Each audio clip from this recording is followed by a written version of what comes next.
Hello guys, good morning, welcome back Magar blog. तपाईँ सबैजनालाई मेरो न्यानो माया छ। आज चाहिँ म गुनगुनेको ग्राउन्डमा छु। झापासम्मको यात्रा छ आजको यात्रा चाहिँ। म र मेरो दाजु छ, हामी चाहिँ दुईजना छौँ। यहाँ चाहिँ गाडीहरू चाहिँ वारिपारी गर्नको लागि चाहिँ खोलामा चाहिँ पुल रहेछ। खोलाले गर्दा चाहिँ पारीको गाडी पारी नै वारीको वारी नै रहने रहेछ र बिचमा चाहिँ मोटरसाइकलहरू चाहिँ यो पुल हुँदै तर्न सकिने रहेछ। अनि वारीको गाडी र पारीको गाडीको सामान चाहिँ यो खोला तार्दिनु वारिपारी गरिदिनुको चाहिँ केजीको हिसाबले यहाँको स्थानीयहरूले भारी बोक्ने स्थानीयहरूले लिनु हुँदो रहेछ। 50 केजी भन्दा माथिको 100 रुपियाँ, त्यहाँदेखि मुनि 50 रुपियाँको दरले चाहिँ भारी बोक्ने रहेछ। अस्तिको बाढीले चाहिँ एकदम इलाम क्षेत्रलाई चाहिँ एकदम तहस नहस क्षतिग्रस्त बनाएको कारणले चाहिँ अहिलेसम्म यो खोला वारिपारी गर्नुपर्ने निकै हम्म्याम्या छ यात्रुहरूलाई। यताको बेलासेको बाटो चाहिँ पिच धेरै छ क्या। बेलासेको बाटो पिच हुने कारणले चाहिँ 1-2 दिन चाहिँ बन्द गरेको रहेछ। त्यही कारणले चाहिँ यो गुनगुनेको बाटो सुचारुमा ल्याएको रहेछ। ठिकै छ, यो पुल एकदम राम्रो बनाएको रहेछ हैन, एकदम। अनि यो मेला लाग्ने ठाउँ यही लाग्छ। गुनगुने मेला भन्ने त सुन्नुभयो होला कतिजनाले, यही लाग्छ, यही ग्राउन्डमा लाग्छ। यहाँ चाहिँ आर्मी ब्यारेकहरू रहेछ। अब चाहिँ हामी यहाँदेखि निस्किने हो। हेलो गाइज, अहिले चाहिँ हामी माइ खोला तर्दैछु पुलबाट। पुल चाहिँ एकदम बबाल बनाएको रहेछ होइन। अलिकति मिसकन्ट्रोल भयो भने चाहिँ फेरि सिधै लडिन्छ। सुत्तामै कुदाउनु पर्ने छ। बाइक चाहिँ तल चाहिँ माइ खोला सलल बगिरहेछ। अनि यो पुल चाहिँ लगभग 1-1.5 वर्ष भएछ बनेको। नयाँ पुल रहेछ होइन। पहिले चाहिँ यो पुल थिएन र एकदम टेक्नोलोजी एकदम बबाल बनाएको रहेछ क्या यो पुल चाहिँ। अब यहाँ चाहिँ भारी बोकेर जाँदैछ। अघि मैले भने नि वारिपारी गाडी तर्ने अवस्था छैन। भारी बोकेर जानुपर्ने अवस्था छ। पारीको भारी वारीको भारी पारी लानुपर्ने, बिचमा भारी बोक्ने मान्छेलाई चाहिँ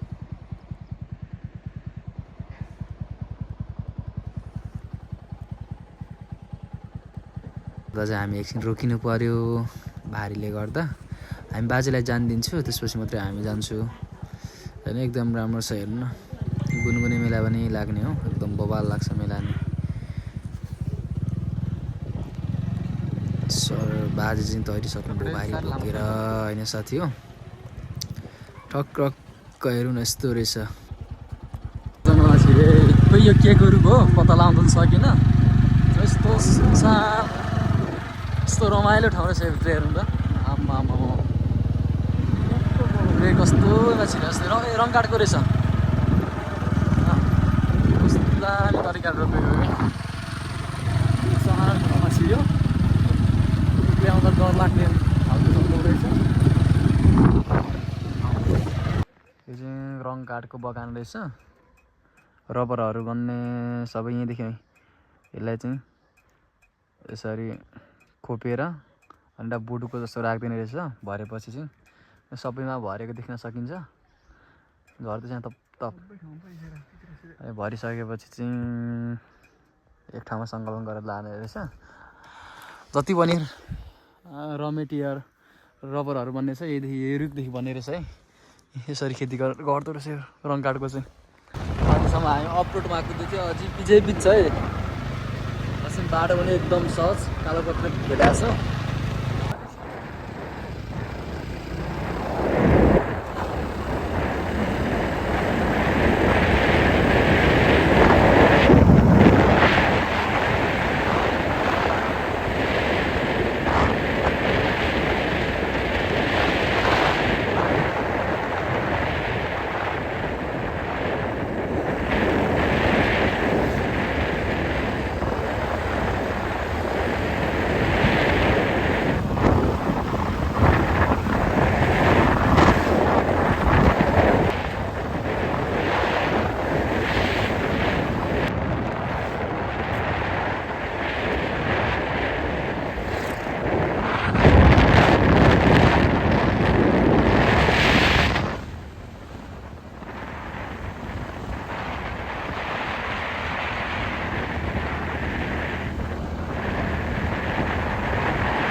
चाहिँ दानाबारीको शुक्रबारे बजार।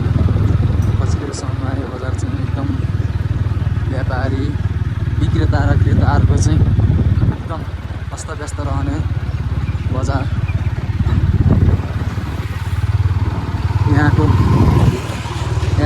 शुक्रबार हप्ताको शुक्रबार चाहिँ बजार लाग्ने गर्छ। खतरा बजार लाग्छ यहाँ चाहिँ एकदम अस्तव्यस्त रहन्छ शुक्रबारको दिन चाहिँ यहाँ।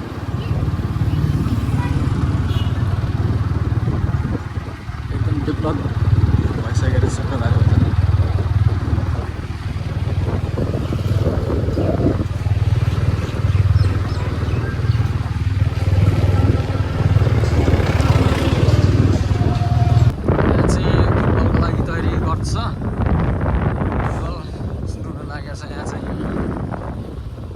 दानाबारीको कपी के भन्ने चाहिँ यहाँ सुरु हुन लागेको छ।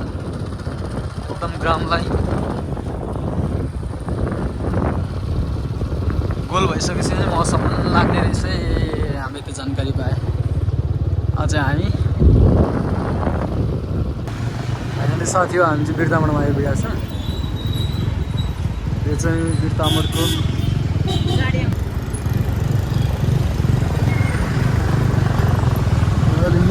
डाइरेक्ट जान नदिने रहेछ।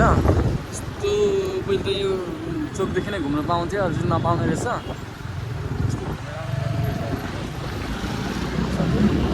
हामीले सामान बनाउनु पर्ने चाहिँ ठ्याक्कै